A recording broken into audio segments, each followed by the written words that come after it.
What is good? Osiris here, stuck in the middle. And on Twitter, believe it or not, the hashtag MAGACommunist, MAGACommunism was trending. Can you believe that? So when I saw that trending, I'm like, what's happening here? And I looked at it more and I saw one of the biggest people pushing it was Jason Hinkle, somebody I think very highly of. He was just on Tucker Carlson the other day. I would call him a Jimmy Dore leftist.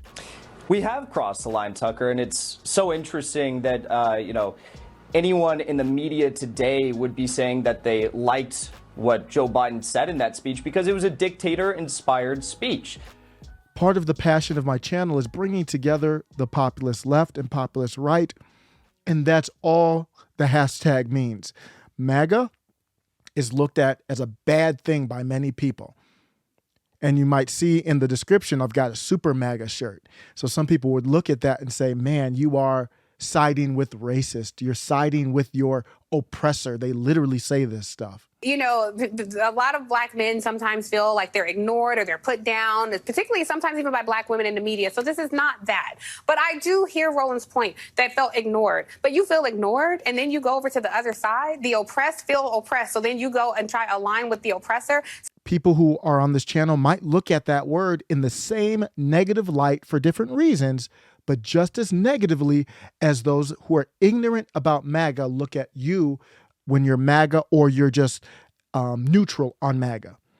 Don't look at socialists, don't look at communism as necessarily a bad term. I know they are if they're held to their real meanings, but none of these words mean anything anymore. It's about people's actions. I bring to you Proud Socialist. I've talked about him a lot of times on this channel, and every time has been positive. What are they going to do now? What is the Democratic Party going to stand for now that Trump is gone and he's not the scapegoat that they can blame everything on, right? And these corporate Democrats want to just go back to business as usual and go back to the same failed milquetoast neoliberal politics that got us here and created Trump. And he has in his title, Proud Socialist, he has the hammer and sickle from the old Soviet Union in his Twitter handle. Let's look at this tweet. $813 billion for military, $80 billion for IRS, $76 billion for chip makers, $54 billion for Ukraine, $37 billion for police. Joe Biden and the Democrats have used their majority to expand the military-industrial complex, the police state, and the corporate welfare state. That's a proud socialist. A lot of that MAGA people would agree with, or people in the middle, populist people in the middle would agree with that. I said MAGA would agree with everything Proud Socialist said here, except for the comments on police. The police stuff is a local issue. So I think most people would agree if you want to defund the police at a local level, go ahead and do you. It's not a federalized decision. So we agree on the main points. Tell me if I'm wrong. Do you agree with most of what Ryan Knight said? The one thing other than the police would be the chip makers.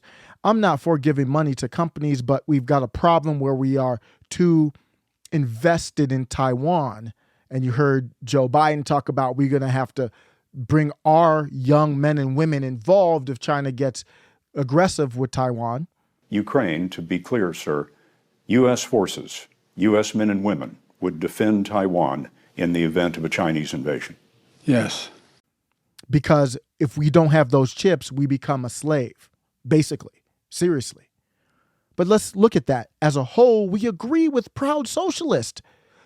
I just got you to agree with somebody who's called Proud Socialist. Don't look at the labels. I know it sounds weird, but this is a great example of how we can make MAGA communism work. Now, Marjorie Taylor Greene and others, they use communism a lot in a negative light. I'm not knocking that because they're not talking about Proud Socialist as much. I think a Jimmy Dore type, I don't know if he would call himself communist, but he would fall under this realm to me. I think he could work with Marjorie Taylor Greene. I think he could work with us. We need to work with them to get those type of leftists. There are districts in our country that you will never get MAGA in. You're going to have AOC, Ilhan Omar, and all of the likes, Jamal Bowman. Well, let's get, instead of those people, get Jimmy Dore, Kim Iverson types in there on the left. And we might not agree. I know we won't agree on everything, but we will advance. I know it sounds weird, but stick with me. I'm going to do multiple videos on this. So people were in the comments, they're asking me about, well, this is weird. What does this mean? So Actual Justice, shout out to Actual Justice if they happen to see this video, said, can you link to explain what the term even means?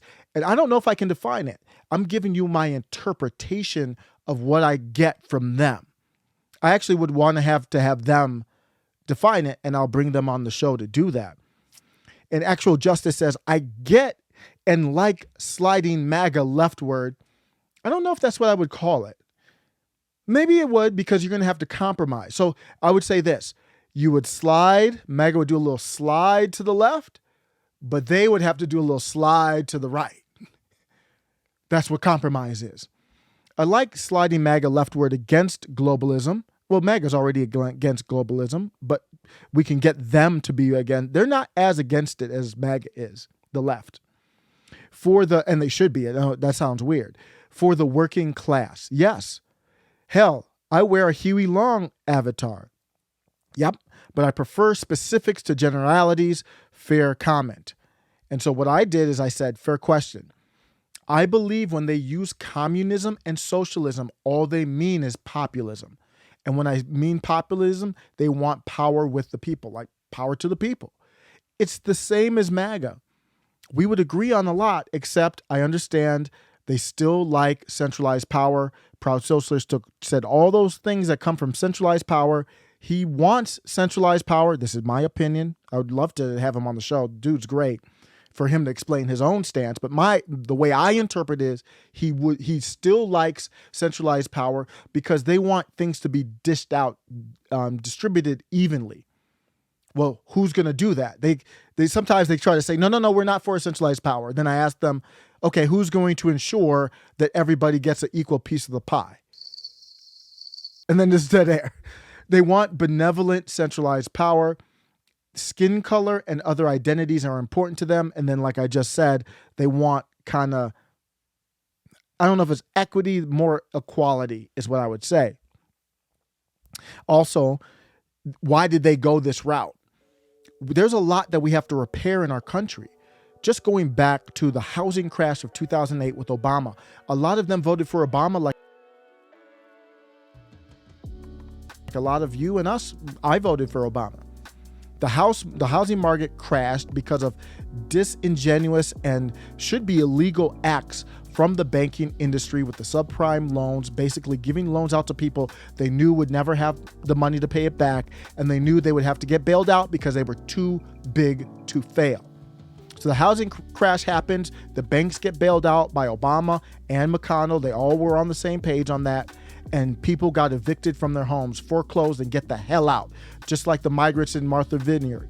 Get the hell out of here. But the banks, they got bailed out. The people didn't get bailed out. So they're already souring on capitalism. Now pandemic happens, bailing out banks and big companies. Tesla stays open. Your local shop stays closed. And what they said was, I'm out on capitalism, and I can't blame them. But here's the problem. They are financially illiterate. And I say that respectfully. They just don't know. They don't know or ignorant. The problem is you have the Federal Reserve and then the centralized power of the government deciding who wins, who loses. That's not capitalism, not free market capitalism. So now they hate capitalism, but when what they really should hate is the Federal Reserve. The only time they bring up the Federal Reserve is to say, well, the Federal Reserve gave them money, I want money too. Instead of saying, just get rid of that thing.